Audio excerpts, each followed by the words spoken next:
Az élő Matrix.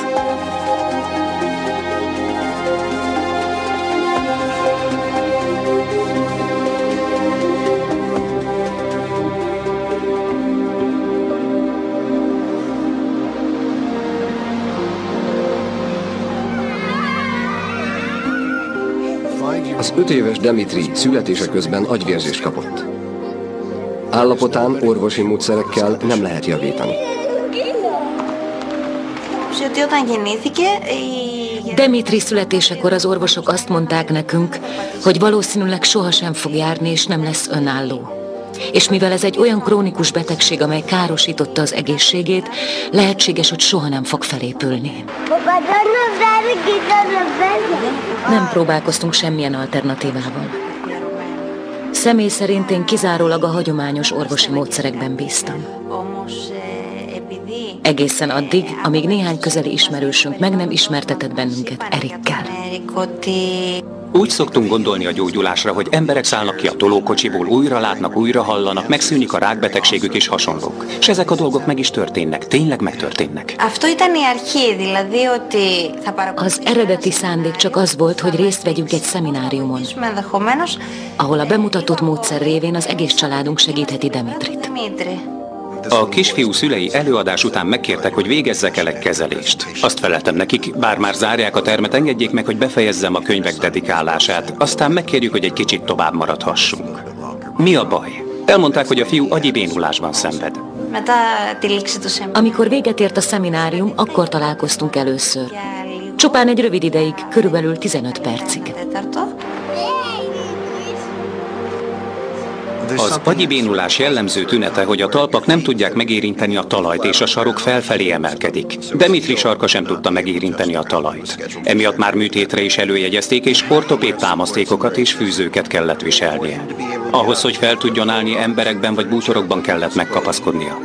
Ahhoz, hogy egyáltalán le tudjon menni egy lépcsőn, le kellett ülnie, és lépcsőről lépcsőre lecsúsznia. Ahhoz, hogy feljusson, a térdén és a kezén kellett másznia. Felmentünk a színpadra Demitrivel, és az ott álló ágyra fektettük. Mondtuk neki, hogy maradjon nyugodt, és kövesse Erik utasításait. Semmi olyan nem történhet, ami kellemetlen lehet.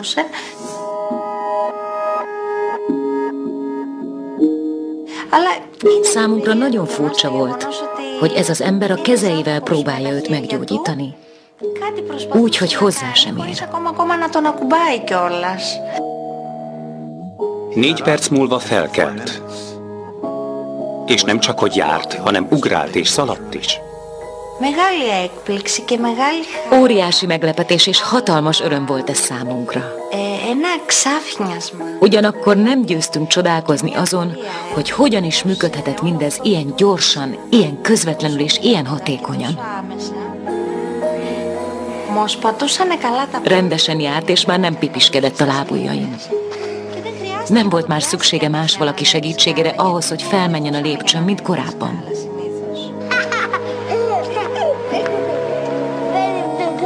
Más gyerekek természetesen nap mint nap föllemászkálnak a lépcsőn, de Demitri ezt eddig nem tudta megtenni. Az, hogy ő is képes legyen ilyen dolgok végrehajtására, nagyon fontos a számára. Nem sokkal később visszahozták őt egy másik kezelésre. Az egyik kézfeje ökölbe volt szorulva. Nem is tudtam róla. Rám nézett, és görögül azt mondta: nézd, ki tudom nyitni a kezemet. Még csak 5 éves volt. Azt mondta, már nem fáj többet. És hozzátette: nézd, meg tudom tartani a poharat, és tudok egyedül inni.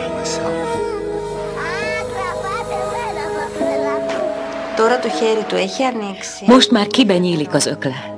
Lazán tudja tartani, és sokkal jobban össze tudja hangolni a jobb és bal kezével, ami nagy segítség. Már nem szorul ökölbe, ami nagyon zavarta őt.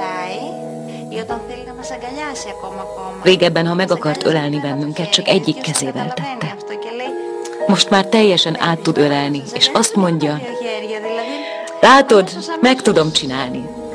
Most már nagyfiú vagyok. Természetesen a keze még nem működik tökéletesen, de a bal kezével együtt valahogy működik. És legalább elkezdte használni. A legcsodálatosabb dolog a kapcsolatteremtő gyógyászatban az, hogy bárki megtanulhatja.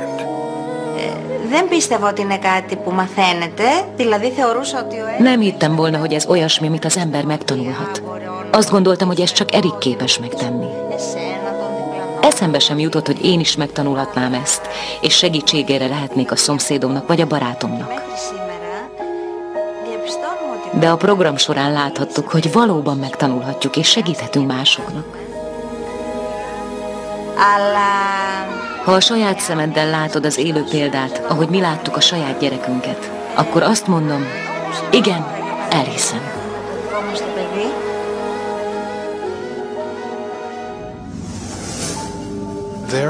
Csodálatos gyógyulások történnek minden pillanatban. Mégis a hagyományos allopatikus orvoslásnak nincs magyarázata arra, hogy ezek a gyógyulások hogyan fordulhatnak elő. Még nem értjük pontosan, mi hogyan működik. Még a legegyszerűbb dolgokat sem, mint például egy seb begyógyulása, pedig ez annyira köznapi, hogy minden gyerek ismeri. Nem teljesen értjük, mi történik valójában. A válasz talán abban az alapvető szemléletváltásban rejlik, amely az univerzum működését másként értelmezi. Minden ősi kultúra és természeti nép az univerzumot egységnek és körnek képzelte el. Ennek a világnak a közepén állt az ember. Csak Newton és Descartes felfedezései következtében szakadt ki az ember az univerzum szövetéből, és jött létre az az óraműszerű világmodell, ahol az elme elkülönül a testtől, és az emberek elkülönülnek egymástól. A szétválasztásnak ez az eszméje vált a nyugati gondolkodás alapjává. Newton egy engedelmes univerzum működését írta le, ahol a különálló dolgok egymástól függetlenül állandó törvények szerint működnek térben és időben. Jelenleg az a modell él a köztudatban, amely a test mint gép gondolatára épül. E modell szerint a test egy jól működő gépezet, amelynek két motorja van, az agy és a szív, és az egész zenekart a DNS, mint központ vezényli. És úgy tudjuk, hogy a különböző testi folyamatok a test bizonyos részeihez vannak rendelve. Ezzel az elképzeléssel az a baj, hogy a teljes koncepció téves. A hagyományos értelemben véve nincs központi agy, az leginkább egy tévéantennához hasonlítható.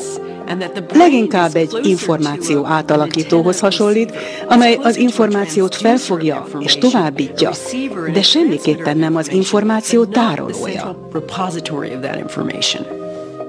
A hagyományos biokémia területén az anyagi világ newtoni modelljét valljuk. A tudomány történetében a mechanikus valóságképre alapoztunk, és elhanyagoltuk azokat a nézeteket, amelyek az információt és az élővilágot energiamezőkként írják le.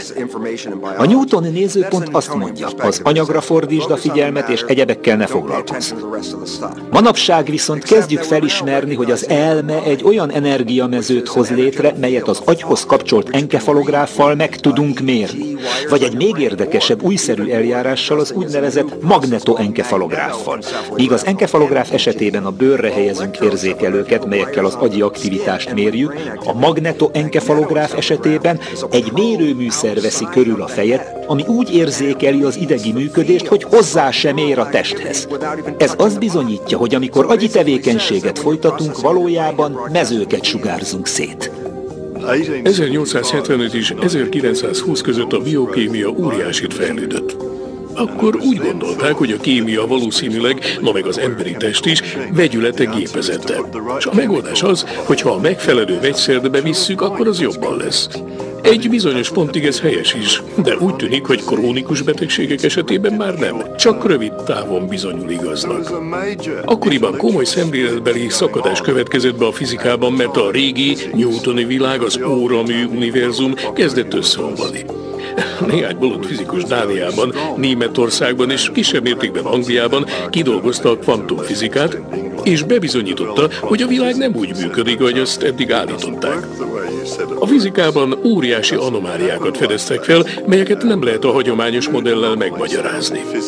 A kvantumfizika legfőbb következménye az lett, hogy a mechanikus univerzum régi világképét, ahol minden törvények szerint kiszámíthatóan történik, el kellett vetni. A kvantfizika megváltoztatta a valóságfelfogásunkat már vagy 80 éve. Érdekes módon a biológiában nem épült még be ez a szemléletváltás. A fő probléma a ma uralkodó biológiai modellel, hogy redukcionista és mechanisztikus. Ez egyrészt azt jelenti, hogy mindent kis egységekre lebontva próbál megmagyarázni. Általában a molekulákkal, hiszen ezek az organizmusok legkisebb részei. Másrészt a szervezetet mint egy gépet próbálja kezelni, melyet a fizika és a kémia törvényei irányítanak. Azt feltételezik, hogy a testben lezajló kémiai reakciók központi irányítás alatt állnak. A jelenlegi elméletek szerint a molekuláris ütközés miatt jön létre reakció, azaz egy molekula beleütközik egy másikba, és ezáltal adják át egymásnak az információt. Így zajlik le a kémiai reakciók sokasága. Na most, ha elképzelünk egy normális sejtet, egy sejt olyan, mint egy úszómedence, a molekulák pedig, mint néhány teniszlabda, amelyek ebben az úszómedencében lebegnek.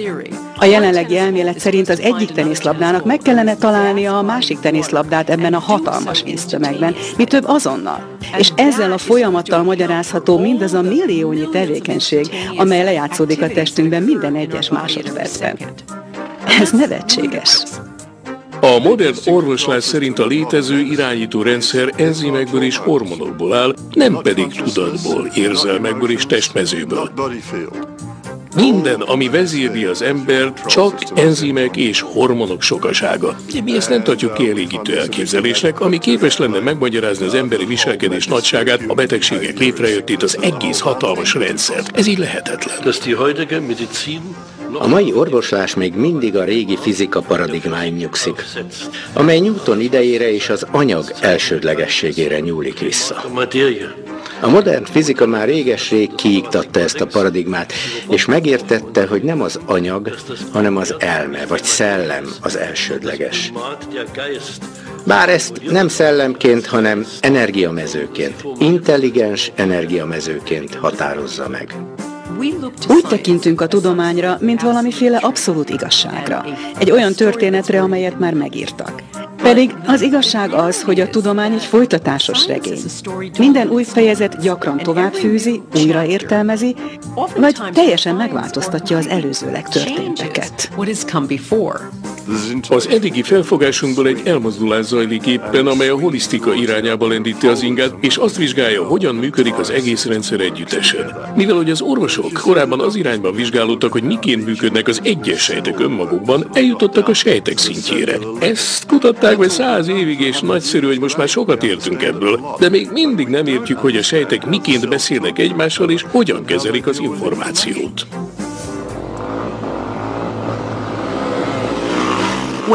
Amikor 15 éves voltam, nagyon súlyos motorbalesetet szenvedtem. Ültem egy motorbiciklin, amin nem kellett volna, és elütött egy autó. Igen komoly sérülést okozott a lábamon, melyet végül 66 öltéssel vartak össze. Az ütközéskor tisztán emlékszem, hogy testen kívüli élményem volt. A tudatom kívülről figyelte, ahogyan a testem átbucskázik a levegőben, majd végül földet ér. Elég megrázó volt, amikor végül visszatértem a testembe.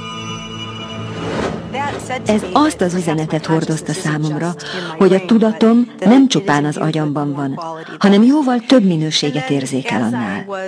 És mikor szembe kellett néznem az igen súlyos következményekkel, mely szerint azt mondták, hogy valószínűleg amputálni kell a lábamat, emlékszem, hogy ott feküdtem a csípőmtől a bokámig begipszelve, és azon töprengtem, hogyan kapcsoljam be az immunrendszeremet, hogy elősegítsem a lábam gyógyulását.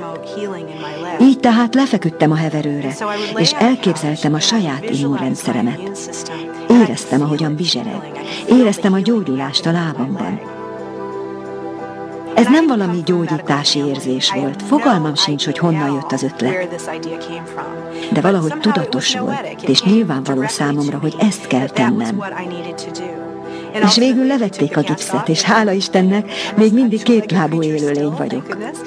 Így a saját élményem alapján azt mondom, hogy volt a gyógyulásomban valami, ami felismerte, hogy a tudatom fontos a testem számára, a testem pedig fontos a tudatom számára. És ezt csak úgy tudtam, intuitív módon. Elme. Szándék. Hit. Befolyásolhatják ezek a tényezők a gyógyulást? Ha úgy gondolod, hogy a betegséget gyógyíthatatlan, ha elhiszed, akkor igazad is lesz. De ha úgy gondolod, hogy a problémát gyógyítható, akkor szintén igazad lesz. Mindez a szándékodon is múlik. Ha a szándékra gondolunk, mit is jelent, hogy szándék? És milyen szerepet tölt be a gyógyulásban? A szándéknak akkor van jelentősége, ha belegondolunk, hogy gondolataink, érzelmeink és felfogásunk befolyásolják az immun és endokrin rendszerünket. Ma már tudjuk, hogy ez így van. Tudjuk például, hogy azoknak az embereknek, akiket rengeteg stressz ér, az immunrendszere legyengül és kevésbé működik. Laboratóriumi körülmények között fedezték fel az utóbbi 15 vagy 20 évben, hogy a szándéknak fizikai hatásai vannak. Így például nemrégiben lefolytattunk egy kísérletet, ahol olyan párokat vizsgáltunk, ahol az egyik félnek rákja volt. Megtanítottuk a rákbetegek élettársait arra, amit mi együttérző szándékprogramnak nevezünk. Meghívtuk őket, hogy vegyenek részt a képzésben. Ennek nagy része meditációval, a szív megnyitásával és a finom energiákkal állt kapcsolatban. Miután elvégezték a képzést, megkértük őket, hogy otthon is folytassák a beavatkozó gyakorlatot 8 héten keresztül. Ezután visszajöttek a laboratóriumba vizsgálatra.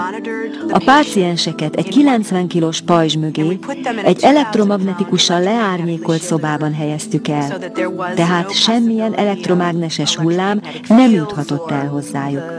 Így a partnerük sem mondhatta nekik rádión vagy mobilon, hogy oké, most lélegez mélyen. Ezzel kizárhattunk minden ehhez hasonló konvencionális magyarázatot. Ez alatt a partnere, aki részt vett a képzésben, egy másik szobában ült, és egy zárt körű tévéláncon keresztül figyelte szeretett párját a képernyőn. Aztán a kísérlet ideje alatt megkértük őket, hogy egy adott pillanatban fejezzék ki szerető, együttérző szándékukat a páciens felé.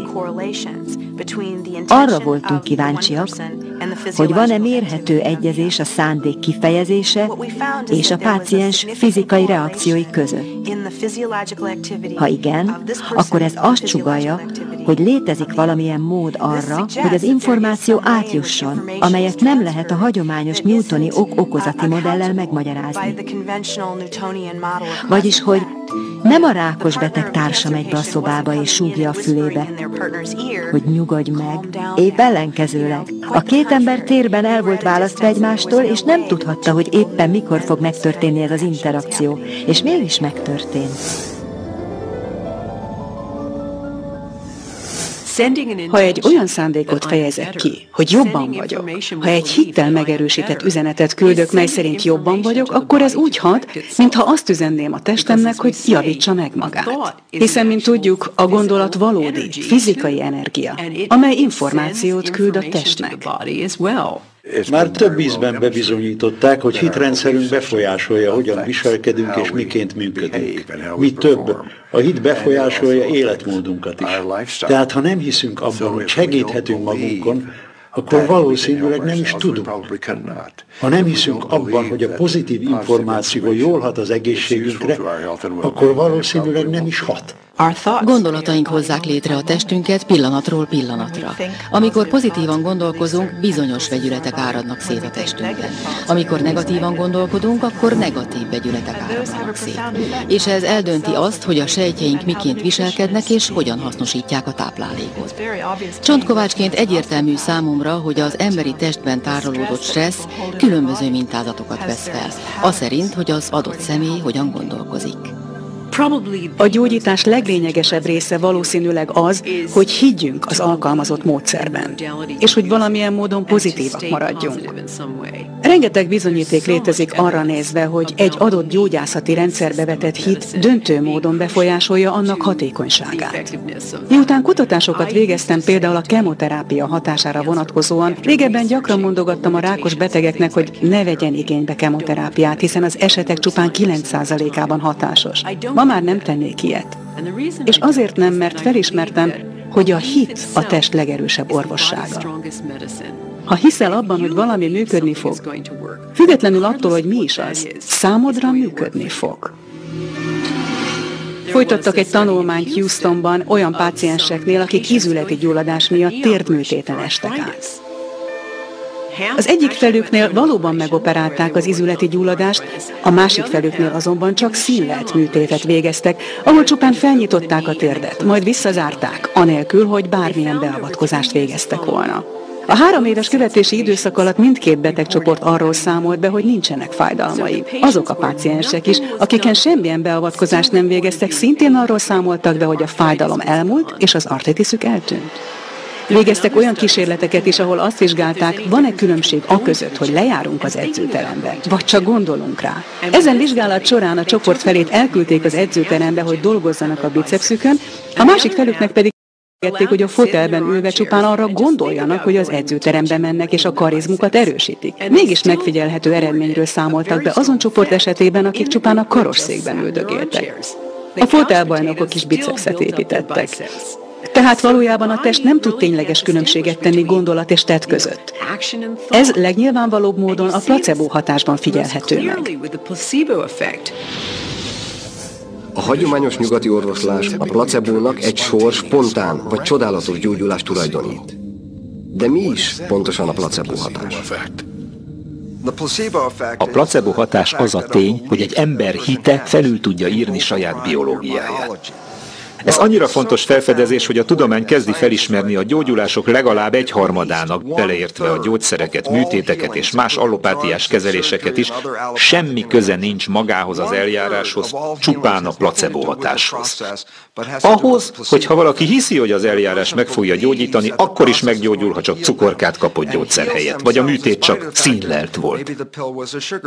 Ez azért válik fontossá, mivel a gyógyulások legalább 1/3 anélkül következik be, hogy bárki bármit is tenne azon kívül, hogy pozitívan gondolkodna.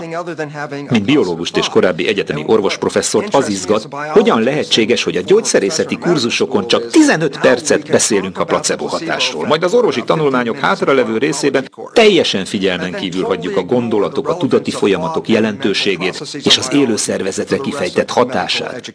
Tehát az, hogy az orvosaink nem használják elég hatékonyan a placebo hatást, azért van, mert nem is tanulmányozzák a placebo hatást. Pedig éppen 1/3 csökkenthetnénk az egészségügyi kiadásokat, ha alkalmaznánk a placebo hatást. Úgy tűnik, hogy itt az ideje, hogy figyelmünket a placebo hatás természetére irányítsuk. Hogyan lehetséges, hogy veszünk egy semleges anyagot, valami olyat, ami nem rendelkezik ismert gyógyító hatással vagy potenciállal, és ez a semleges anyag nem csak, hogy fizikai változásokat idéz elő a testünkben, hanem valamilyen módon képes válaszok egész sorozatát előidézni. Egy olyan összetett rendszerben, mint például a máj, a vese vagy a tüdő. Ez egy óriási misztérium, amit még nem értünk, és ezen a téren még nagyon sokat tennivaló.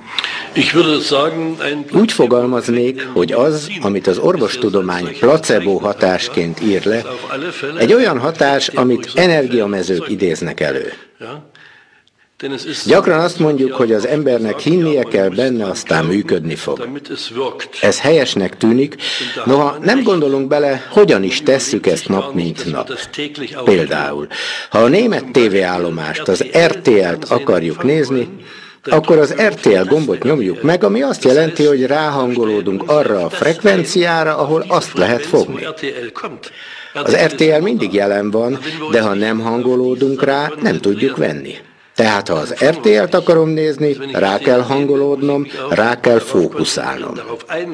Ebben az esetben is ugyanarról van szó. Ha valamit kiválasztok az elmémmel, az információ ezt a figyelmet fogja követni. A placebo hatás valójában a test öngyógyító képességének egy más megközelítése, és bármilyen módszer, ami felszabadítja ezt a képességet, egy jobb rendszert fog létrehozni. Görcsösen akartam, hogy gyerekem legyen. Ez egyike volt azoknak az okoknak, amiért elváltam. Én gyereket akartam, a férjem viszont nem.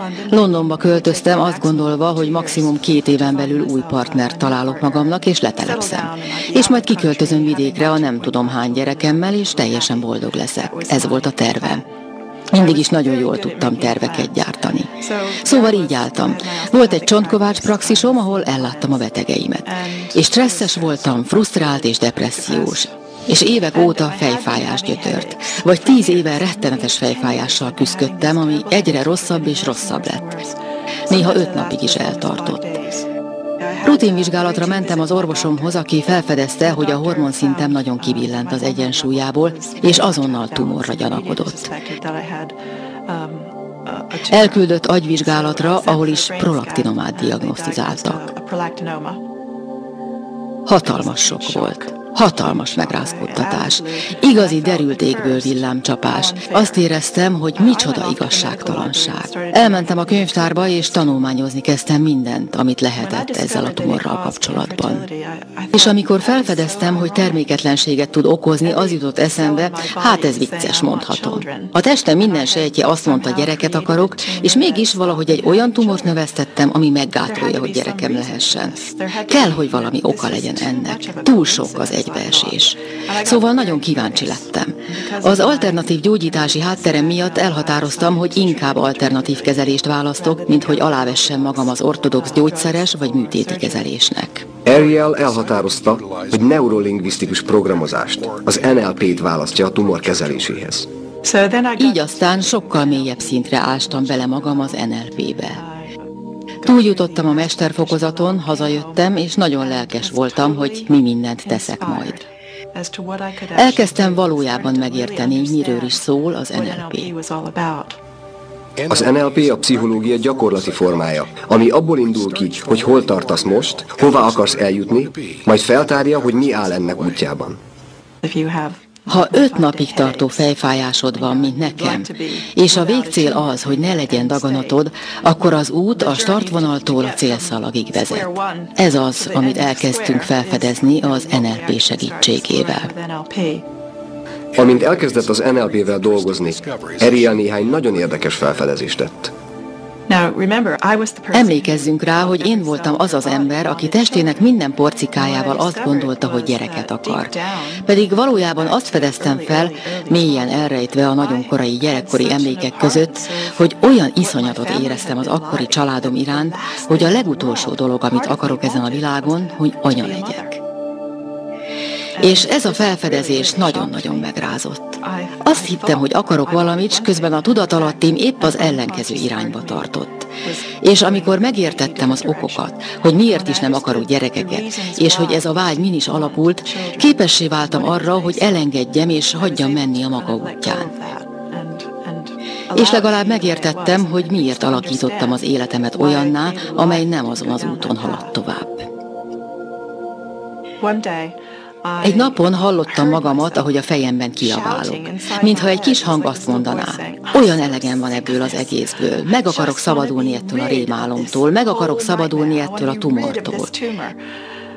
Teljesen megbénultam a döbbenettől, ahogy ezt a belső hangot hallgattam, és azt gondoltam magamban.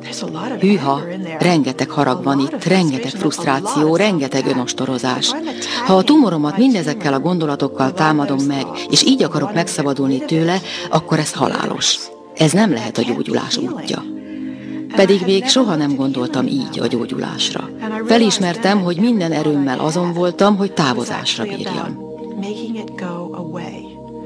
Márpedig ez egy konfliktus, egy hatalmas belső konfliktus. Ezért elhatároztam, hogy egy kicsit közelebbről megvizsgálom a dolgot. Mert hát mi is lenne az ellenkezője? Bizonyára az elfogadás. Mi lenne, ha valóban elfogadnám ezt a tumort? És bár ez jó néhány évvel később volt, ez lett a fordulópont a gyógyulásomban, amikor felismertem, hogy a daganatom egy olyan útra terelt, amit sohasem terveztem. Olyan dolgokat tanított meg nekem, amiket soha nem állt szándékomban megtanulni. Megváltoztattam a karrieremet, a kinézetemet, rengeteg dolgot tanultam magamról és másokról. Olyan belátásra jutottam, amellyel azelőtt soha nem rendelkeztem. Elbűvölő embereket, csodálatos embereket ismertem meg a világ minden tájáról. Mindenünnen segítettek. Aztán rájöttem, hogy már sokkal jobban szeretem magamat. Így végül azt mondtam, Oké, belátom, hogy ez a tumor nem csupán a rosszról szól. Mi van akkor, ha oka vagy célja van annak, hogy itt van? Hiszen nyilvánvalóan hasznomra volt idáig. Szóval, ha célja van az itt létének, és még mindig itt van, akkor még mindig van célja. Mi történne, ha megengedném neki, hogy életem végéig maradjon? 6 hónap telt el azután, hogy ezt felismertem, és eljutottam addig a pontig, hogy elfogadtam a tumorom jelenlétét. A szokásos vérvizsgálatom után felkerestem a szakorvosomat. Meglepetésemre a hormonszintem teljesen normális volt. Amikor az orvosom meglátta az eredményeket, felkiáltott. Na hát, ez hihetetlen. Azt hittem, biztosan hiba történt, talán rossz a vérteszt, vagy valami hasonló. Azt mondtam, annyi idő eltelt, idősebb is vagyok már, talán megváltoztak a hormonjaim. Nem. Ez csak egyet jelenthet, hogy a tumor eltűnt. És hozzátette, fogadja legmélyebb elismerésemet. Nem tudom, hogyan csinálta, de el kell mondanom, hogy 10 éve látom magát, de már nem az az ember, aki 10 évvel ezelőtt volt. Teljesen megváltozott. You are completely different.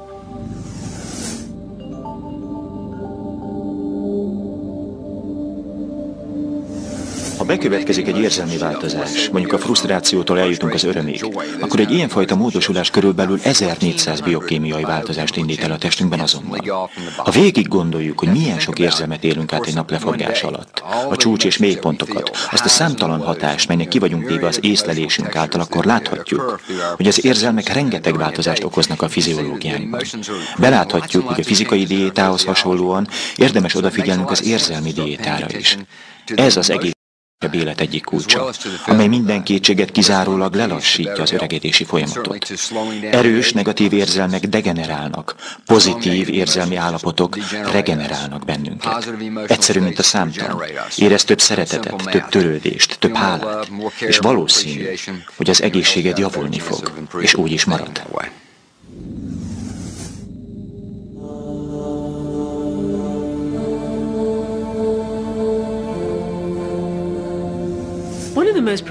A kvantumfizika megjelenése óta az egyik legfontosabb felfedezés az úgynevezett nullponti mező. És hogy mi is ez? Ez az energiacsere, amely a szubatomi részecskék között megy végbe. Valamennyi szubatomi részecske bekapcsolódik egy kis energiatáncba. Majdnem olyan ez, mintha kosárlabda játékot játszanánk. Energiát küldenek oda-vissza egymásnak.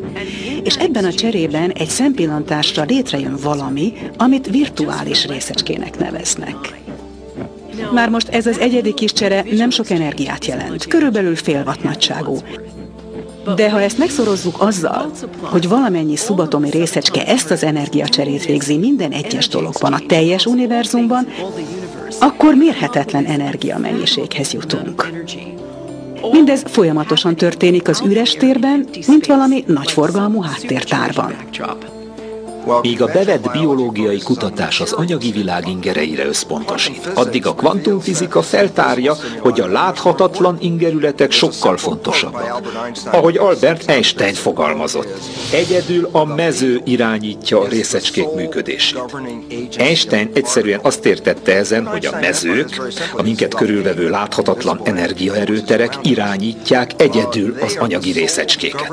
Ennek megfelelően a kvantumfizika azt állítja, hogy az anyag jellegzetességét végső soron a mező határozza meg. Hogyan is értessük meg ezt a fajta gyógyítást egy másik emberrel? Tehát adott ez a mező. Mi nem ebben a mezőben vagyunk, mi magunk vagyunk a mező. Hol sűrűbbek, hol ritkábbak vagyunk, hol sűrűbbek, hol ritkábbak vagyunk. Vagy, ahogy olykor mondják, a fizikai anyag tulajdonképpen a vákuum ritkulása. Bármilyen szemszögből is nézzük, részei vagyunk ennek a mezőnek, ennek az energia, fény és információ mezőnek. Állandóan ezzel a mezővel lépünk kapcsolatba. Folyamatosan ebből a mezőből nyerünk ki információt. Mindnyájan figyeltünk már meg madársereget repülés közben, hogy hogyan váltanak irányt. Minden madár azonnal, egyidejűleg vált irányt. Úgy tűnik, hogy egy felettes madáragy egyszerre vezérel minden egyes madarat. Ez csak a mezőknek a segítségével lehetséges, mivel a mezők képesek arra, hogy információveszteség nélkül közvetítsenek, és főként egy szempillantás alatt, késedelem nélkül. Menj be bármelyik nagy katedrálisba az Egyesült Államokban, Európában, vagy bárhol máshol, amely már 100 éve vagy annál régebben állott. És azt fogod tapasztalni ezekben a katedrálisokban, az áhítat, a tisztelet, a csend, kézzelfogható élmény.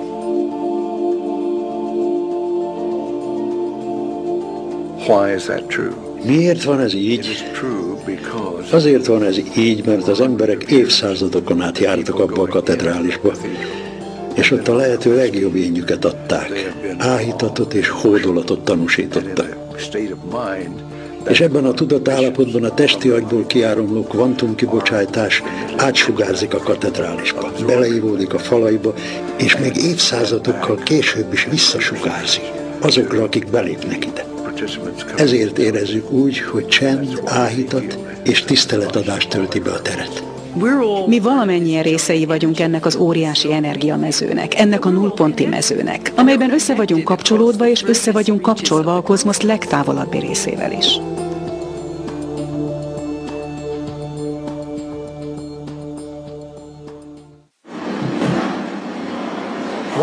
Figyelj meg egy korcsolyázót. Olyan dolgokra képesek, amiket nem lehet az idegrendszeri működéssel megmagyarázni. Az idegi impulzusok és vegyi reakciók túl lassúak ahhoz, hogy indokolják az élet kifinomultságát. Még ma is, ha belenézünk a pszichológiai, orvosi vagy biológiai tankönyvekbe, és próbáljuk megtudni, hogyan működik az idegrendszer, szembe találjuk magunkat a rendszer következetlenségével. Az idegrendszer neuronsejtekből épül fel, melyek elektromos és vegyi impulzusokat közvetítenek az egész testbe. Ha megmérjük az idegrendszer impulzusait, azt találjuk, hogy némelyikük 125 km/órával száguld, míg mások csupán 1,5 kilométert tesznek meg 1 óra alatt. A fájdalomreflexek azok, amelyek nagyon lassúak. Hogy a csodába tudja az agy vagy a testnek más része koordinálni az idegrendszert és a nagyon finom mozgásokat, amikor ezek az impulzusok különböző sebességgel közlekednek? Ez egy képtelen probléma. Ha táncolunk például, akkor 3 külön dimenzióban mozgunk, és ugyanakkor az időben tesszük ezt. Hogy miként lehet koordinálni mindezeket egyszerre, az maga a titok. Az idegrendszer jelenlegi modellje szerint ez lehetetlennek tűnik. Egy mezőelmélet segítségével magyarázható lenne, hogyan képes az idegrendszer szerves egészként irányítani a testben végbe menő folyamatokat. Az idegrendszer működését vizsgálva már tudjuk, hogy az agy párhuzamos impulzusokat képes kibocsátani más-más területeiről látszólag egyidejűleg. Ezen impulzusok összehangoltsága igen nagy fontosságú, ugyanis mikor a tudat elkezd működni és kezdi kilőni ezeket az ingerületeket, a tudósok megnézték, hogy milyen gyorsan tudjuk koordinálni a különböző területeket, amiket egyazon időben figyelünk meg. És úgy találták, hogy az összehangolt impulzus kibocsátás gyorsabban történik, mint sem azt a sejtek fizikai úton közölni tudnák egymással. Tehát az eredmények azt mutatják, hogy az agy magasabb szinten kommunikál, mint az idegek fizikai ingerületátviteli szintje. Agyunk egyáltalán nem úgy működik, mint ahogy az iskolában tanultuk. A tanulás nem itt történik, a memória nem ott tárolódik, a beszéd nem egy helyen történik, ezek nem itt és nem is másutt vannak. Ezek az aspektusok az agyunkban szétszóródva léteznek. És a mezőn keresztül férünk hozzájuk. Úgy tűnik, hogy létezik egy információ hullámhossz, amire mindig rá vagyunk hangolva, bár nem mindig tudatosan. Kezdjük megérteni, hogy az egyes dolgoknak nincs pontos helye az agyban. Például senki sem képes megtalálni, hogy hol is van a memória helye. Karl Privram néhány bámulatba ejtő kísérletet vitt véghez évekkel ezelőtt. Szörnyű kísérleteket, ahol is patkányoknak bizonyos útvonalakat tanított meg, majd elkezdte szisztematikusan szétroncsolni a patkányok agyát. Azt találták, hogy bármennyit is távolítottak el az agyból, s bár a patkányok motorikus képessége hallatlanul leromlott ettől, mégis újra és újra emlékeztek az útvonalra. Ebből Privram megértette, hogy nem állíthatjuk azt, hogy a memóriának egy adott helye van, hanem inkább azt, hogy nem helyhez kötött. Mi több, Azt a radikális nézetet is felvetette, miszerint a memória egyáltalán nem a koponyán belül tárolódik, hanem valahol itt kint a mezőben. A helyhez kötött központi rendszer helyett új paradigmára van szükség. A test inkább egy interakciós felület, amely nem itt ér véget, hanem valami olyan, ami itt kint ér véget. És köztünk és a környezetünk között, valamint köztünk és a mező között folyamatos interakció zajlik minden pillanatban. Volt valami rendellenesség a vesémben, amit MRI-vel fedeztek fel. Az orvosok biopsziával akarták megoperálni, de én azt mondtam, nem ezt fogjuk tenni. Ismertem egy gyógyítót, Adam egy fiatalember Vancouverben, aki gyógyítói tehetségét folyamatosan fejlesztette. Ő akar dolgozni rajta. Egy hónapon keresztül, egy héten egyszer megtettük. Adam képes arra, hogy csupán egy fotó révén meglássa egy ember testmezeit hologramos kép formájában. Látja, ahol az energiáramlás blokkolva van, ami betegségre vagy sérülésre utal. Pusztán a gyógyítási szándékával képes befolyásolni az energia és információ áramlást, megtisztítva ezzel a blokkádokat és lehetővé téve a test számára a változást. Egy hónappal a diagnózis felállítása után visszamentem a szonográfiára. A röntgenorvos megvizsgálta az adatokat, és azt mondta, hogy bármit is csinál, folytassa csak, mivel a veseeltérés kisebb és eltűnőbben volt. Ezután 3 hónap múlva mentem vissza ismét. Tudnék, a gyógyulási időszak 6 hónapnál is kevesebb volt. Megismételtük a szonográfiát, és ekkorra már teljesen eltűnt. Minden ismét rendesen működött. Szinte minden gyógyítás, amiben részem volt, távolról vagy áttételesen történt. Úgy tűnik, a távolság egyáltalán nem számít. Ami megint csak arra enged következtetni, hogy egy kvantum jelenséggel állunk szemben. A gyógyító Vancouverben tartózkodott, Brit Kolumbiában, én Floridában voltam. Ez a leghosszabb távolság az Egyesült Államokban. Folytattam a kísérletezést a különböző gyógymódokkal, az újabb és újabb dolgokkal és emberekkel. De a mechanizmus mindig ugyanaz.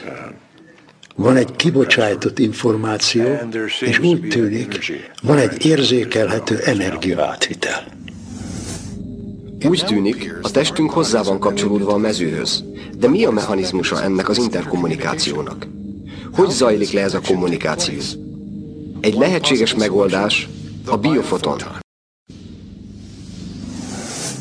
A biofotonok gyenge fénykibocsátások, melyeket az élőlények sejtjei sugároznak ki.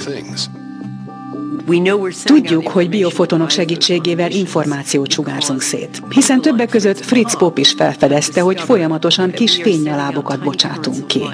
Elkezdtük keresni ezeket a fotonokat. Kezdettől fogva tudtam, hogy nem lehet túl nagy az intenzitásuk, de világos volt, hogy minden belső sejtben jelen kell lenniük. Ahhoz, hogy biofotonokat tudjanak észlelni, Popp professzornak és tanítványainak egy olyan fotonsokszorosítóra volt szüksége, amely olyan érzékeny, hogy 12 mérföld távolságról is érzékeli a gyertyalángot. Ha egy élőlényt helyezünk a fotondetektor elé, akkor megfigyelhető, hogy a sejtek fényt bocsájtanak ki. Uborka magocskákkal kezdtünk, majd később más mélyenekkel. Minden élő rendszer, amit a műszerhez tettünk, nagyon gyenge fotonkibocsátást mutatott. Popp professzor elmélete szerint ezek a biofoton kibocsátások irányíthatják testünk életfolyamatait. A molekulák nem szabályozhatják önmagukat, így többé-kevésbé valamilyen mezővel kell rendelkezniük, tehát a fotonoknak kell információhordozónak lenniük.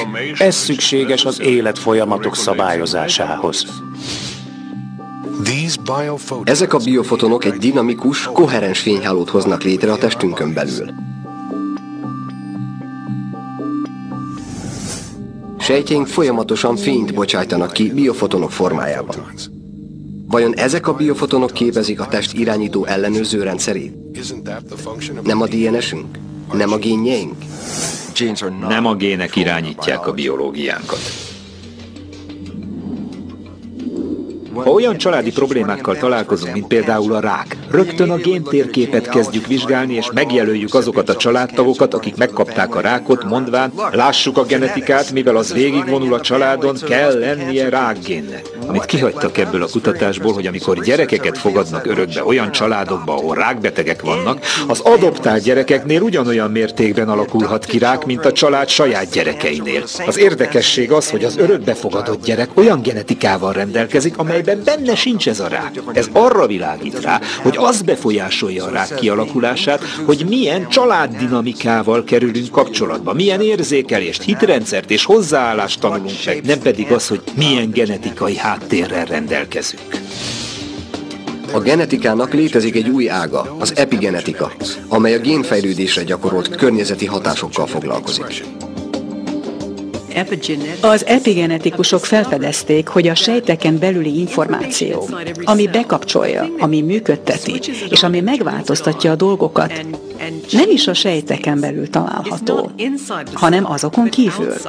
A jelzések kívülről, a környezetből jönnek.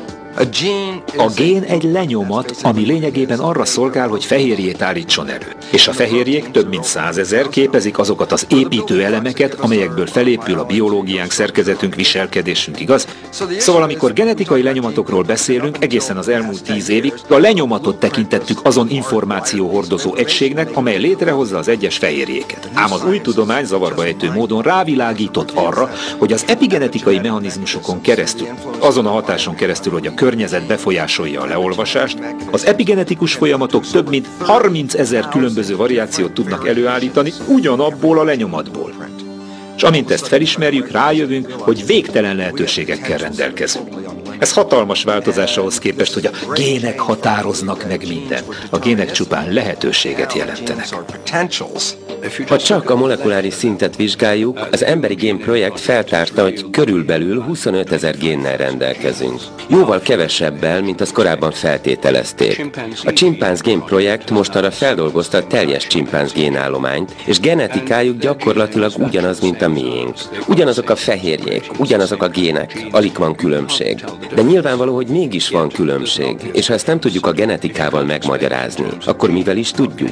A válasz, úgy gondolom, a morfogenetikai mezők. Hasonlóan ahhoz, ahogyan fel tudunk építeni két különböző házat ugyanazokból az építőanyagokból, két különböző terv alapján. Ugyanúgy felépíthetünk két különböző organizmust két különböző mező alapján, még akkor is, ha az alkotó molekulák nagyon hasonlóak, mint az ember és a csimpánz esetében. A DNS olyan, mint egy könyvtár. Az összes lehetséges fehérje gyűjteménye a földi gilisztától kezdve egészen mi magunkig. Ugyanabban a könyvtárban van minden, de tudni kell, melyik könyvet vegyük ki. A genetika nagy kihívása éppen az, hogy megmagyarázza, honnan is tudja a test, melyik könyvet kell kivennie a genetikai könyvtárból. Mi úgy gondoljuk, hogy a testmező az, ami dönt afelől, melyik információt veszi ki a DNS-ből. A múltban számos kultúra vizsgálta testünk energetikai rendszerét. Ma a tudósok nézete az, hogy a testnek valóban van egy energiamezője, amit morfogenetikus mezőnek vagy testmezőnek hívnak. Létezik egy hierarchia a testünket szervező mezőkön belül. Létezik a teljes testmező, majd a szervmező, aztán a szövetmező, és utána a sejtmező mindezeken belül. A testmezőnk a testen belül és a testen kívül is elhelyezkedik. Létezik egy mindent körülvevő mező, aztán vannak másodlagos mezők, melyek további, kezekért, lábakért és különböző szervekért felelős, moduláris mezőkből állnak össze. A mezők lényegi tulajdonsága, hogy holisztikusak. Minden mező teljes egész. A gravitációs mezőből sem tudsz kivágni egy kicsit. Ha egy férget 10 darabra vágunk, minden részből új féreg fog fejlődni. Hogy is lehetséges ez? Egy géppel ez nem történne meg. Ha feldarabolunk egy gépet, akkor csak lerobban. De ha egy mezőrendszert, mondjuk egy mágnes darabolunk fel, akkor független attól, hogy hány darabra vágjuk, minden darab teljes mágneses mezővel fog rendelkezni. És ez a mágneses mező analógia vezette el a fejlődéstani biológusokat oda, hogy előrukkoljanak a morfogenetikus mezőkkel. És ez már réges-rég, ez 1920-as években megtörtént. Azóta ez a mező vált a fejlődéstani biológia központi eszméjévé. Enélkül nem igazán érthető, hogy az élőlények hogyan fejlődnek ki. Minden ember egyetlen sejtként kezdi az életét. Egyetlen sejt osztódik szét és fejlődik más-más szervekké és végtagokká. Honnan tudják ezek a sejtek, mivé váljanak? Ez zavarba ejtette a tudósokat, és ez vezetett a biológiában a vezérlőmezők elméletéhez. Megtaláltuk, hogy a testmezőnek különböző részei vannak. Ezek között van olyan, ami az izmokhoz és a kötőszövetekhez kapcsolódik. A testmező egy másik része az agyhoz és az idegrendszerhez kapcsolódik, míg egy újabb része a morfikus mezőhöz, amelyik a DNS-sel és testünk genetikai információjával áll kapcsolatban. Szóval, ez sok ponton kötődik az orvosláshoz, nem is más, mint az orvoslás, csak koncepcionálisan egy kicsit tovább megy. Ezek az energiamezők biztosítják a test irányításához szükséges információt. Hogyan tudja a test egy bizonyos hőfokon tartani a hőmérsékletét? Mi vagy ki dönti el, hogy mi is a megfelelő vérnyomás egy adott ember számára? Senki sem tudja. Mi a holisztikus szemléletünkkel azt állítjuk, hogy a testmező hangolja be a rendszert és tekeri az összes gombot. A morfogenetikus mezők, vagy általánosabban az információmezők jelentik azt az irányító rendszert, melyek a molekuláris szint és a biokémiai szint felett állnak és irányítják azt. Olyan rendszerek, melyek megszervezik a test működését és egy szervezet fejlődésének folyamatát. A növények és az állatok is rendelkeznek ilyenekkel.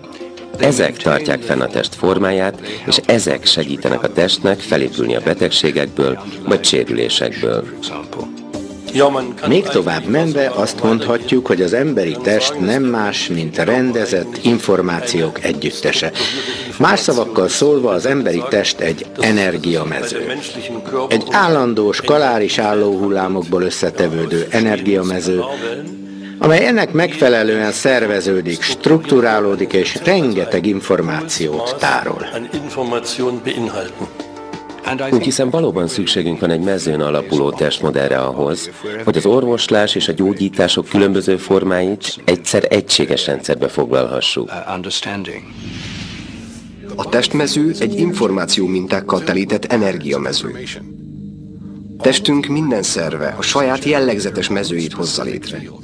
Úgy tűnik, hogy egy adott szerv olyan jelentős mezőket hoz létre, amely az egész testre kihat. A szív a rendszer uralkodója. A májnak és valamennyi szervnek is vannak feladatai, de a szív felülírja valamennyit. Az energiagyógyászatban létezik egy irányzat, amelyet energiakardiológiának neveznek. Ez azt állítja, hogy az összes jel, amelyet a szív állít elő, szabályozó jelentőséggel bír. A szív állandóan hangokat, nyomáshullámokat, hőt, fényt, elektromos, mágneses és elektromágneses jeleket bocsát ki. Testünk minden sejtje más és más időközönként fogja ezeket a különböző jeleket, mivel ezek változó sebességgel terjednek a keringési rendszerben. A szív generálja a legnagyobb ritmikus elektromagnetikus jelet a testben. Ha erre és a mágneses mezőre, mint vívőhullámra tekintünk, láthatjuk, hogy információval van modulálva. Tehát ez az információ vívőhullámja. A testünkben zajló folyamatok belátható módon érzelmi mintákkal vannak modulálva. Például, ha mérgesek, frusztráltak vagy ingerlékenyek vagyunk, a mágneses mezőre átvitt információ nagyon különbözik attól, mintha szeretetet, törődést vagy részvétet éreznénk. Felfedezték, hogy a szívnek koherens vagy inkoherens ritmusú dobogási mintái vannak. Ezek a minták szorosan kapcsolódnak az érzelmeinkhez, érzéseinkhez. Ha a szív ritmikus dobogása sima és rendezett, azt koherens ritmusnak nevezzük. És ez a koherens ritmus hangolja be és szinkronizálja az agy ritmusát. Az idegrendszer, a test szervei és a mirigyek mind harmonikusan működnek együtt a szív koherens ritmusára. A pozitív érzelmek által keltett szívminták, mint például szeretet, elismerés, törődés, megbocsátás, hála, igencsak elütnek a negatív érzelmek keltette mintáktól. Amikor dühösek, ingerültek vagyunk vagy aggódunk, ezek mind olyan mintát hoznak létre, amit inkoherens ritmusnak vagy rendezetlen mintának nevezünk. Ezzel szemben pozitív érzéseink támadnak, amikor a naplementét csodáljuk, hogy milyen gyönyörű. Amikor a szívünk úgynevezett koherens ritmusban ver, akkor a szív színusz hullámszerű mintázatot küld az agynak. Mi szívkoherenciának hívjuk, mert a kutatásokban azt találjuk, hogy a szívnek szerint a szinkronizált, koherens ritmikus minta szerint kell vernie ahhoz, hogy az agy és az idegrendszer átvegye és szinkronba hozza magát ezzel az erőteljes ritmussal. Tehát a szívvel kezdődik minden. Ha a pulzust érezzük, akkor tulajdonképpen azt a nyomáshullámot érezzük, amit a szív hozott létre. Ez nem a vér áramlása, hanem a nyomáshullám. Így minden egyes szívdobbanáskor ez a nyomáshullám végigfut a testen és eljut az agyig. Ha ezt az agy szintjén vizsgáljuk, akkor ez a nyomáshullám hozza szinkronba az összes neuront. Nagy bajban lenne az agyunk, ha nem lenne ez a szinkronizáló jel, ami ezt az átfogó összehangolást adja. Ha valaki koherenciában van, gyakran érezheted, hogyan sugárzik belőle a szeretet, a részvét vagy a hála. A koherencia az az ideális élettani állapot, amely a tanulás és a jó teljesítmény alapja, és amely a test természetes megújító folyamatait táplálja. A szívnek megvan a saját belső idegrendszere, amely tud érzékelni, érezni, emlékezni, és olyan információt állít elő, ami független az agytól. Mindig úgy gondolunk a bejövő információrendszerre, mintha az mindenestől az agyban történne. Azonban kezdjük felfedezni, hogy először a szív kapja az információt, és csak aztán közvetíti tovább az agyba. Tanulmányok mutatták ki, hogy a szív gyorsabban válaszol a külső stimulációkra, mint az agy. A legújabb tanulmány, amit a laboratóriumunkban végeztünk, az volt, amit végül is úgy neveztünk el, hogy az intuíció elektrofiziológiája. Néhány megelőző tanulmány kimutatta, hogy a test képes jelezni, hogy valamilyen jövőbeli esemény fog bekövetkezni, ha az a jövőbeli esemény az alany számára érzelmileg jelentős és fontos. A résztvevőket érzékelőkhöz kapcsolták, melyek rögzítették az agyhullám aktivitást, a szívtevékenységet és a szív-agy kölcsönhatásokat. Az alany egy számítógépnél ült, és egy gombot kellett megnyomnia, miközben mi a fiziológiai adatokat rögzítettük, és pár másodperccel később egy fotót mutattunk neki. A fotók szélsőséges érzelmeket kiváltó képeket ábrázoltak. A résztvevőknek felkavaró képeket mutattak autóbaleset áldozatokról, támadó kígyókról vagy hasonlókról. A spektrum másik végén virágokat vagy naplementét mutató képek álltak. A résztvevők véletlen sorrendben kapták ezeket a fotókat. Ami a dolog lényege, hogy a számítógép nem csak azt jelölte ki, melyik fénykép következik, hanem azt is, hogy milyen típusú fotót választ. Mindezt azután, hogy az adatot már rögzítettük. Így a kísérlet alanya és a kísérletet végző számára is lehetetlen volt előre tudni, hogy mi lehet a következő fotó. Még maga a számítógép sem tudta. Az eredmények meglepőek voltak. A test már azelőtt válaszolt, hogy a kép megjelent volna. Nem csak azt találtuk, hogy a test valóban már azelőtt válaszolt, mielőtt meglátta volna a képet, mintha csak előre megjósolta volna, hanem azt is, hogy a szív volt az, amelyik elsőként válaszolt. A szív válasza nem csak hogy gyorsabb volt, de a jel, amit az agynak küldött, a kép érzelmi töltete szerint változott. A jeleket vizsgálva, melyeket a szív küldözgetett az agyba, megállapítottuk, hogy a szív szószoros értelemben más-más üzenetet küld az agyba, attól függően, hogy a soron következő kép milyen lesz. Ezután láthatjuk az agyválaszát, aztán a testválaszát, amikor is tudatára ébred a dolognak. Tehát ennek az intuitív információ áramlásnak a sorrendje a következő. Szív, agy, test. Csak ezután jöhet a testválasza, hogy tudatosan is felfogtuk a dolgot. Ezek a kísérletek arra mutatnak rá, hogy meg kell változtatnunk az emberi test működésével kapcsolatos nézeteinket. Úgy tűnik, mintha a szív és az agy kissé később hozzáférne egy olyan információmezőhöz, amely nem függ tértől és időtől. Ha kvantumholográfiáról vagy kvantumfizikáról beszélünk, akkor ez nem újdonság.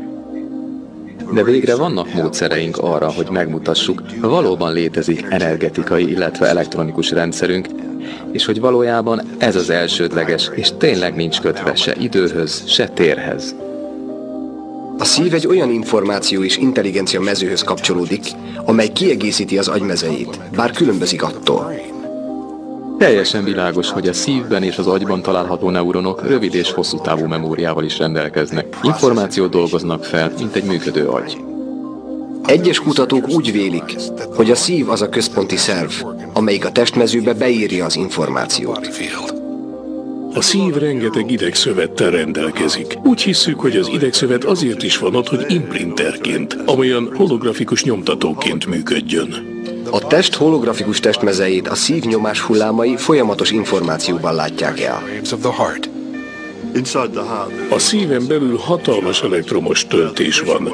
A szívkamrában a nyomáshullámok így valóban képesek információ beírására. Ha a szív közvetíti vagy imprinteli az információt, akkor valamiképp a test sejtjeinek is fogadniuk kell ezt az információt. Léteznek receptorfehérjék a sejt külső részén, amelyek csak azért vannak ott, hogy érzékeljék a környezetből jövő információkat. Milyen napon van ma? Mi is történik a világban? Mit akar a test? Mit csináljon ez a kis sejt ma? Érthető, mire gondolok. Léteznie kell a sejtközi kommunikációnak, de léteznie kell egy közös forrásnak is. Kell lenni egy irányító rendszernek, ami a testet vezérli.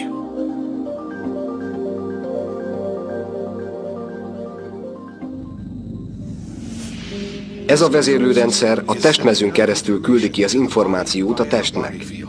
De pontosan mi ez az információ? Úgy véljük, hogy a test egy anyagi és egyben energetikai, dinamikusan változó nyitott rendszer, ami igaz is. Évente több mint 1 tonna élelmiszert fogyasztunk el, melynek nagyobbik része ki is ürül. Ez a rengeteg élelem valahogy mind a testbe kerül, amely hosszú időn keresztül igen stabil marad. Gyakorlatilag felnőttként nem nagyon változunk, vagy 40 éven át. Az emberek rögtön felismernek még 40 évvel később is, hiszen az alaptest szerkezet nem változik, annak ellenére, hogy már egy kis idő elteltével sem marad egyetlen atom a testben, amely ne cserélődött volna ki, vagy ne távozott volna a szervezetből.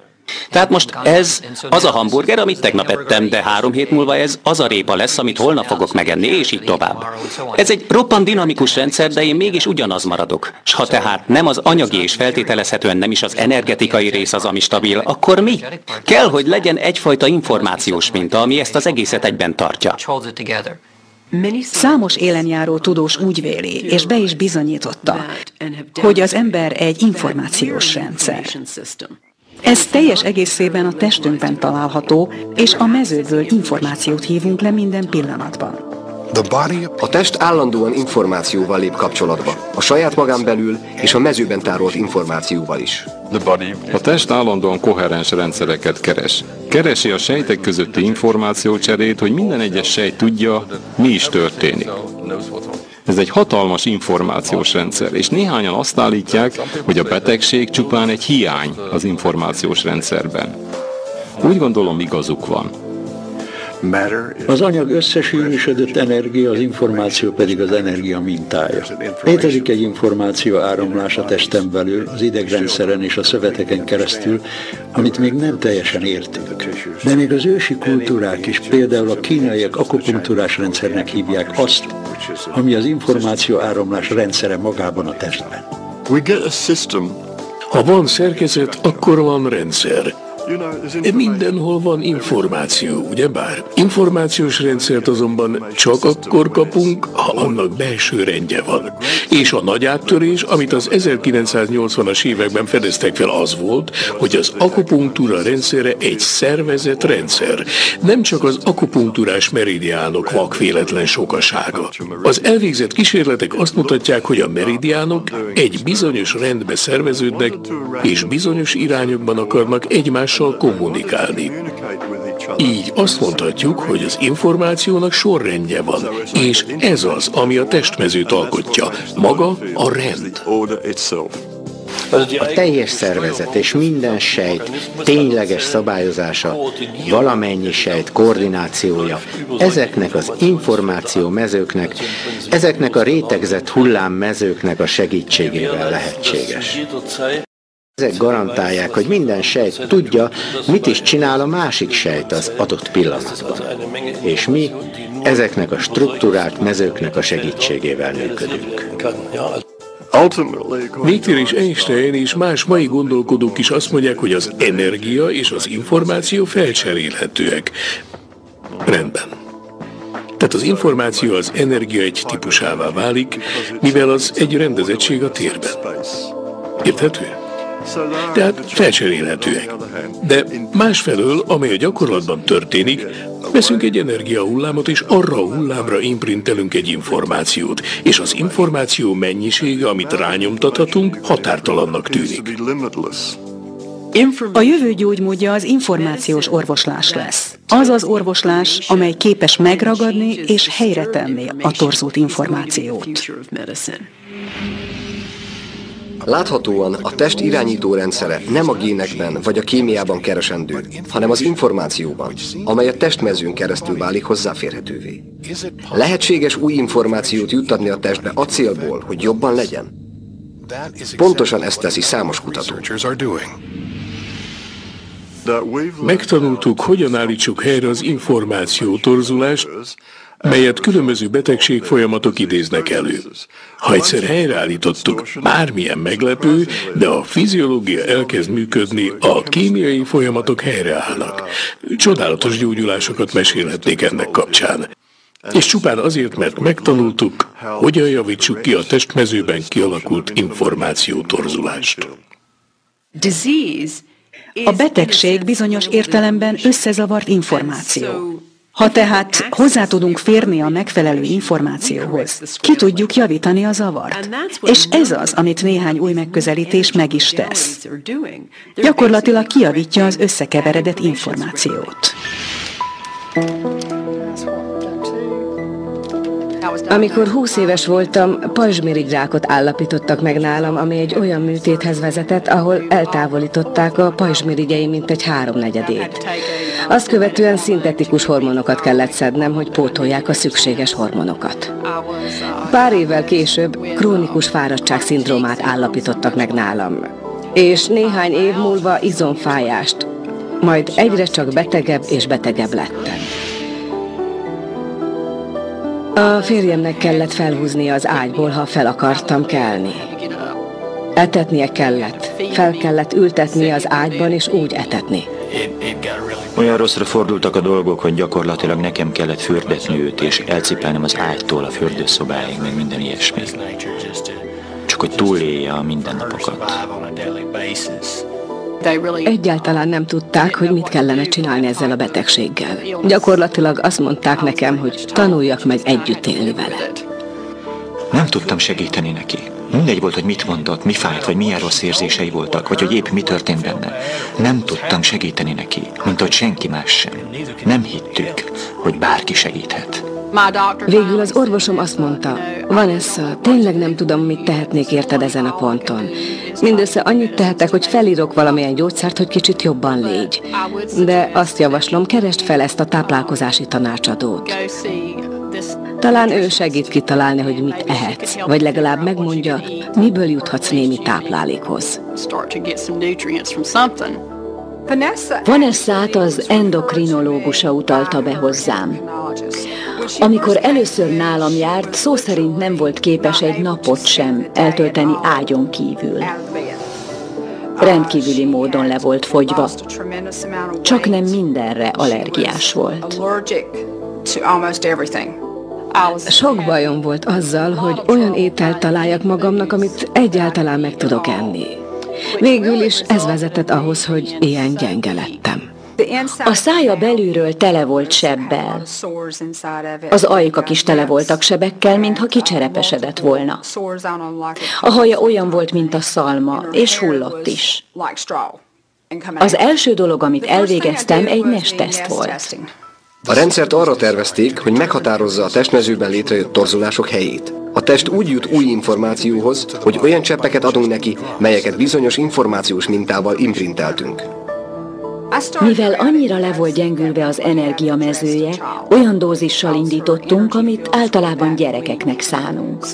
Nagyon-nagyon óvatosan kezdtük el. Azután, hogy már pár hónapja jártam Debrához, egy reggel ébredéskor hirtelen rám tört egy érzés, amit még sohasem éreztem. És tudtam, hogy ez az az eredmény, amire vártam.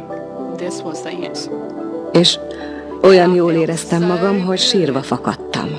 Felültem az ágyam közepén, és csak sírtam, sírtam és sírtam. Körülbelül 6 hónap alatt érte el azt az energiaszintet, amellyel a teste jobban kezdte szállítani az üzeneteket. Minden egyes rétegen, amin áthaladtunk, figyelemre méltó javuláson esett át. Egy férfi szemszögéből nézve, hiszen délvidéki srác vagyok, így nőttem fel. Nekem először hókusz-pókusznak tűnt a dolog. Igen, kételkedtem benne, és ez eltartott egy darabig. De most már látom, hogy ez fenomenális. Valóban az. Az egészségem eléggé rendbe jött ahhoz, hogy újra normális életet éljek. Most már megint én takarítom a házamat. Tudok magamra főzni, még a kertben is tudok dolgozni. Még az autómat is le tudom mosni. Olyan dolgokat tudok csinálni, amikről azt hittem, soha többé nem leszek képes. Ez egy 180 fokos fordulat ahhoz képest, ahol tartottunk. Egy teljes fordulat. Valóban az. Tényleg nem tudom, hogy magyarázzam el a különbséget, ahogyan érzem magam.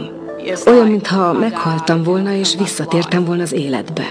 És soha nem hittem volna, hogy ismét így érezhetek. Visszakaptam az életemet. Visszakaptam az életemet. És ez csodálatos.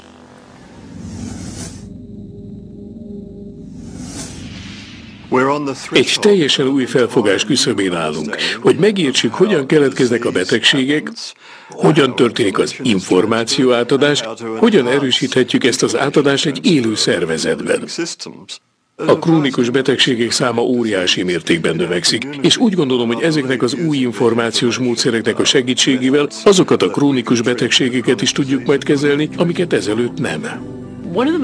Mostanában hallottam az egyik legfigyelemre méltóbb példát az információs gyógyítás azonnali hatékonyságára, amelyet gondolati mezőterápiának neveznek. Ez egy olyan energiapszichológia, amely feltehetőleg megváltoztatja és meggyógyítja a körülöttünk lévő negatív gondolatokat. Az elmélet szerint a negatív gondolatok úgy vesznek körül minket, mint egy pókháló, és ezáltal hatnak a testünkre. A terápiát először Koszovóban alkalmazták a jugoszláv háború túlélőinél.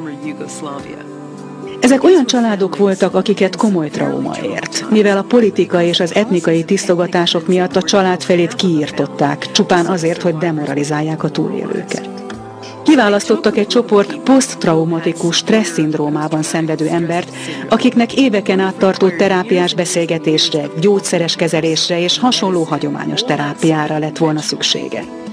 Majd gondolati mezőterápiában részesítették őket. A vizsgálatban résztvevő emberek 100%-a, minden egyes ember láthatóan azonnal jobban lett. Olyannyira, hogy még nevettek és tréfálkoztak is. Teljesen kigyógyultak a traumából. Még a kezelőszemélyzetet is fölöttébb meglepte ennek a módszernek a hatékonysága. De ez csupán egy apró példa arra, hogy milyen hatása van az információ gyógyító erejének.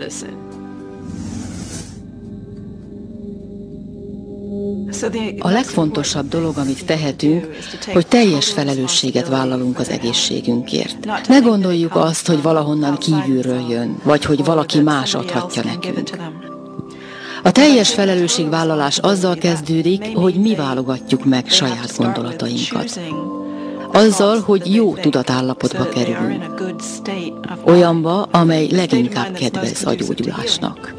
Az egyik legalapvetőbb dolog, aminek meg kell változnia a jövő orvoslásában, az a szemlélet, hogy a gének jelentenek megoldást minden betegségre.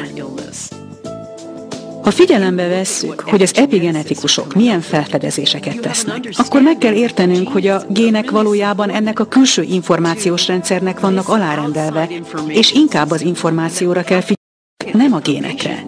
Az információt kell megfejtenünk, hogy úgy mondjam. Olyan információs rendszerekkel kell előállnunk, amelyek szabályozni tudják azokat a dolgokat, amik elromlanak. Úgy gondolom, nem kérdéses, hogy manapság az egészségügyi ellátás globális szinten is válságban van. Krízisben van a mi benlétét illetően, gazdasági értelemben és a vezetés tekintetében is. A modelljeink kerültek válságba. A felfogásunk arról, hogy mi segíti elő és mi eredményezi a gyógyulást. Olyan dolgokat teszünk, mint például háborút üzenünk a ráknak. Megpróbáljuk szétroncsolni a támadó organizmusokat. Az egészség és betegség ügyét egy háborús modellre építjük. De a testnek valójában ez egyáltalán nem tetszik. Tanulnunk kell más kultúráktól, más hagyományokból, és a legkülönfélebb gyógyítók megfigyeléseikből, akik a mi kultúránkon belül jelenleg is dolgoznak. Segítségükkel hívnunk a legjobb modernkori tudományt, hogy integrálni tudjuk, mi is történik. Olyan forradalmat kell kirobbantanunk, amely betegségcentrikus szemléletmódunkat gyógyításcentrikus szemléletmódra változtatja át. És ha már egyszer megtörtént a váltás, akkor nyitottá válunk egy sor olyan tényezőre, amely elősegíti és fokozza természetes öngyógyulási képességünket. Joggal állíthatjuk, hogy a forradalom már elkezdődött, és nem csak az én esetemben. Hasonló szemléletű kutatók dolgoznak világszerte olyan eredményeket produkálva, melyeket integrálni tudunk a testmezőre vonatkozó új elméletekbe. Mostanra már rendelkezünk egy életképes tudományos elmélettel arról, hogy a test miként tárolja és fér hozzá az információhoz. Tehát igenis kezünkben van az orvosi forradalomhoz szükséges eszköz.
Úgy tűnik, rengeteg bizonyíték mutat arra, hogy az információt majdnem úgy vesszük fel, mint az elektron. Úgy, mintha egyszerre lennénk jelen mindenütt. Úgy foglalnám össze, hogy a gyógyítás nem más, mint megtanulni, hogyan javítsuk ki az emberi testmezőt, hogy az eredeti minta szerint működjön.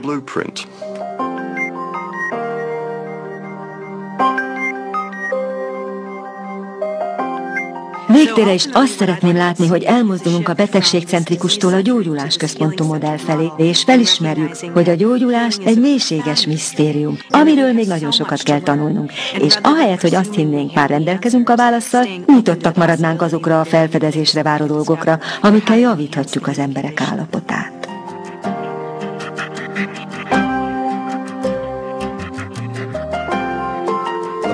Az elme az agy működése. Ez értelmezi a környezetet és igazítja hozzá a testi folyamatokat. Így ahelyett, hogy a génjeink vezérelnének, inkább az elme vezérli a biológiánkat. Ha ezt megértjük, akkor felismerjük, hogy képesek vagyunk megváltoztatni a tudatunkat. Akkor módosul a biológiáról és a genetikáról alkotott képünk is. Ha valaki beteg, nem azt akarja tudni, hogy például az X gyógyszer jobban működik-e, mint a placebo egy 2-s vakkísérletben. Azt akarja tudni, melyik a legjobb kezelés.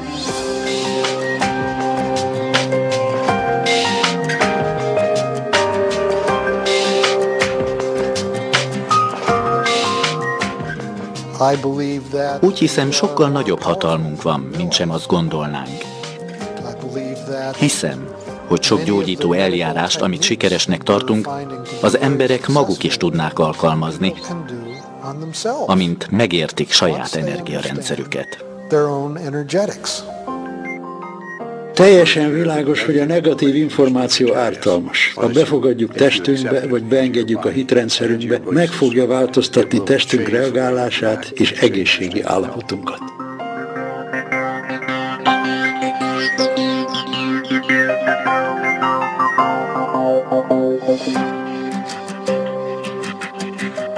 William Tiller és mások munkáiból tudjuk, hogy amikor a kapcsolatteremtő gyógyítással kezdesz dolgozni, egy bizonyos mennyiségű energia szabadul fel, amit azt hiszem a termodinamika energiafeleslegnek hív.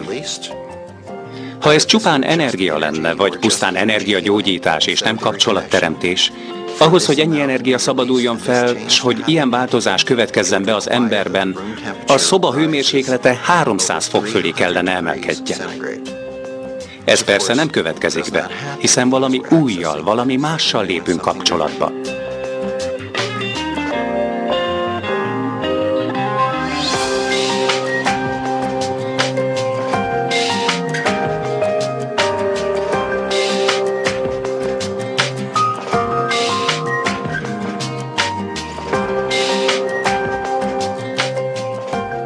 Koherenciában lenni. Ez jelenti az emberi test természetes rezonáló állapotát.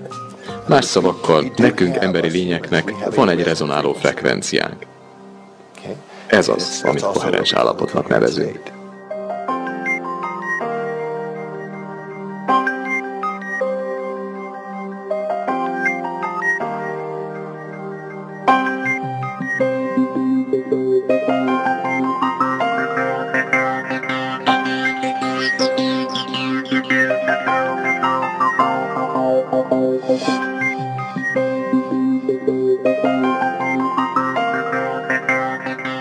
Tehát a csoda a gondolkodás megváltoztatásával kezdődik. Úgy, ahogy én megváltoztattam a tumorommal kapcsolatban, és úgy döntöttem, hogy ez lesz a legjobb barátom és vezetőm, mintsem, hogy ez lenne a legrosszabb, ami valaha történt velem. Ez volt a csoda. Amikor megengedtem, hogy életem végéig maradjon, ez volt a csoda. Azt hihetnénk, hogy ez a végeredmény, de nem ez az. A gondolkodás megváltoztatása vezet el egy teljesen más belső állapothoz.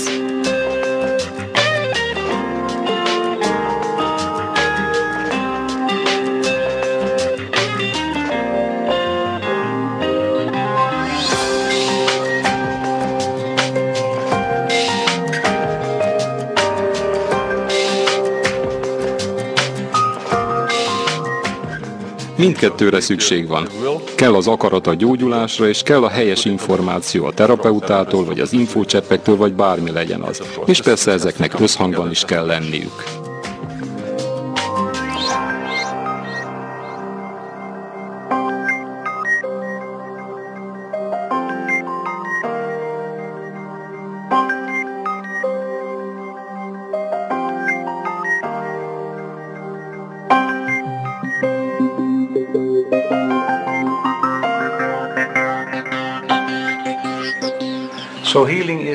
Tehát a gyógyulás a test saját javító mechanizmusának a helyreállítása. És a legnagyobb dolog, amit orvosként elérhetünk, az az, hogy segítünk pácienseinknek helyreállítani saját öngyógyító mechanizmusokat.